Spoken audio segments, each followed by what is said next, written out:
మీరు అభినందించండి. అప్పుడే అంత ఆత్రము, అంత తాపత్రయము, అంత అసహనం ఎందుకని నేను అడుగుతున్నా. కడుపు నిండా విషం పెట్టుకొని ఎందుకు ఈ మాటలు?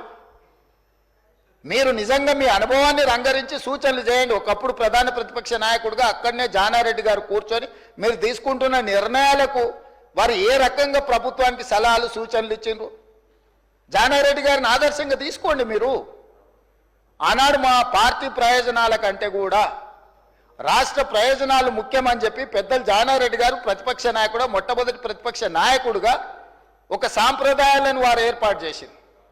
ఆ సాంప్రదాయాలను ప్రతిపక్ష నాయకుడిగా బట్టి విక్రమార్క గారు కొనసాగించారు. మీరు కక్షగట్టి ప్రతిపక్ష హోదా తీసినా, మీరు మైకు ఇచ్చినా ఇవ్వకపోయినా, మీరు ఇచ్చిన కొద్ది సమయంలో కూడా వారు ప్రతిపక్ష నాయకుడిగా మీకు ఎన్నో రకాలుగా సూచనలు ఇచ్చే ప్రయత్నం చేసిండ్రు. ప్రభుత్వం తీసుకుంటున్న నిర్ణయాలలో ఉన్న లోపాలను ఎత్తి చూపడమే కాకుండా మీకు సహేతుకమైన సలహాలు సూచనలు ఇచ్చే ప్రయత్నం ఆనాడు ప్రతిపక్ష నాయకులుగా బట్టి విక్రమార్క గారు, జానారెడ్డి గారు చేశారు. ఈరోజు కూడా మీ నుంచి మేము ఆశిస్తున్నాం.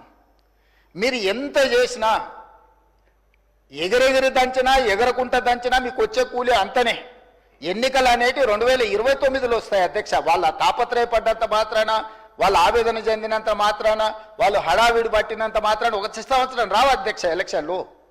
అప్పుడే ఒక ఆయన అంటాడు వచ్చేసినాయి, బై ఎలక్షన్స్ వచ్చేసినాయి, వచ్చే నెలలే అని టికెట్లు వంచుతాడు ఒక ఆయన.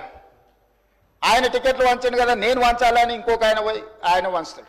వాళ్ళ పోటీతోని మా సాగుకు వస్తున్నారు అధ్యక్ష. వాళ్ళ అంతర్గతంగా ఏమని ఉంటే ఉండని, వాళ్ళు ఇట్లా తెలుసుకొని మాకేం అభ్యంతరం లేదు. ఒక ఆయన పొద్దున్నే ప్రెస్ మీట్ పెడితే మధ్యాహ్నం ఒక ఆయన ట్విట్టర్లో పెడతాడు దాని కౌంటర్ పార్టీ. ఒక ఆయన ట్విట్టర్లో పెట్టగానే ఇంకొక ఆయన ప్రెస్ నోట్ రిలీజ్ చేస్తాడు. వీళ్ళిద్దరు ఇట్లా చేశారు కదా అని పెద్దల సభలో ఉన్న వాళ్ళు వాళ్ళ వైపు నుంచి వాళ్ళు అదే ప్రయత్నం చేస్తున్నారు. వాళ్ళ పోటీ రాష్ట్ర ప్రభుత్వానికి తలకాయ నొప్పిగా మారిపోయింది అధ్యక్ష.